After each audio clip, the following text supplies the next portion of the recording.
Galnet News Digest, 29th of August 3309. We read the news so you don't have to. In this week's news, we bring you the latest on the Thargoid Invasion. We reveal why cutter pilots seem to fly so badly.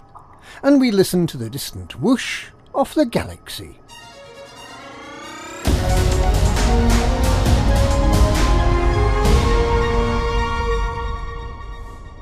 The invading Thargoids have a couple of new tricks up their sleeves, only one of which was mentioned by Jade Sanderlin in her monthly war update. But the betentacled Barnacle Gardeners continue to be driven back from once inhabited systems.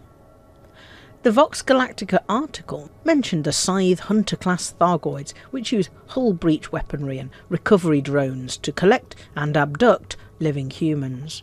These scythes gobbled up those on the Dedicant megaship, and they've been busy gobbling up any other passengers or occupied escape pods they can find. Oddly enough, they leave ship pilots unharmed. Perhaps they have some affinity with us, or perhaps they realise we'll be along with another load of escape pods in a few minutes. The article didn't mention the recently discovered barnacle matrices, which make Thargoid-controlled systems immune from human attempts to take them back. These strange sites, 45 in number, are yet to be acknowledged by Aegis, by Azimuth, or by the Holloway Biosciences Institute. The Holloway Institute has, however, taken an interest in the discovery of a second system containing both Guardian ruins and crashed Thargoid ships. The Rego BU-Y B2-0 system is alleged to be the centre of operation of some unusually benign Thargoids, although actually finding any of these docile and apparently immensely shy aliens has not been easy. The Holloway Institute, which studies all forms of exobiology, had an unfortunate experience in October 3307 when one of its field stations was overrun by subterranean alien arachnids. Now it is planning an expedition to this ancient battleground. Let's hope history doesn't repeat itself.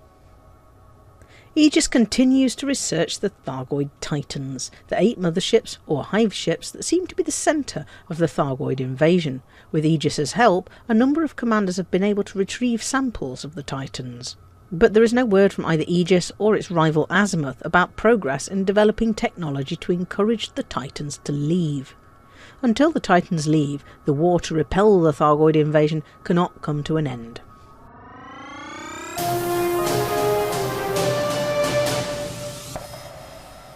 Limpets may be getting smarter, but owners of self-driving Imperial cutters are less than impressed by the way their ships appear to be attracted to solid objects, and to be allergic to the spaces between them.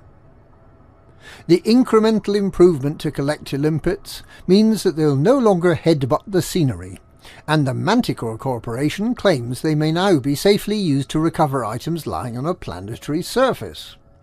Limpets have long been plagued with the sort of software that makes them orbit megaships maniacally, or get stuck in escape hatches. While manually scooping cargo and materials from a planetary surface has been possible since at least 3302, getting a limpet to do the work is a huge step forward in automation. However, getting ships to safely take off and land from space stations has been less successful. Cutters and other large ships love taking off from one side of the docking bay and promptly headbutting the other.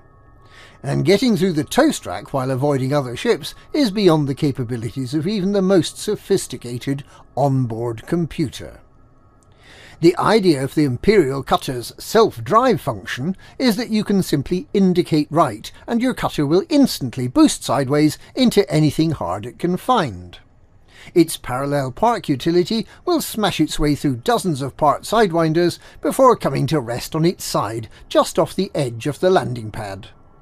Gutamaya's explanation that they're just trying to replicate the care and consideration shown by cutter pilots in automated form has not gone down particularly well.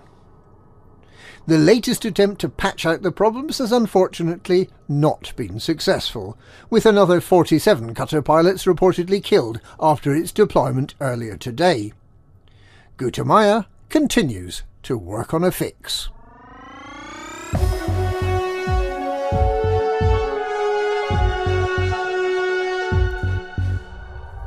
Commander Serbenstein has identified the source of the background noise that commanders will be familiar with.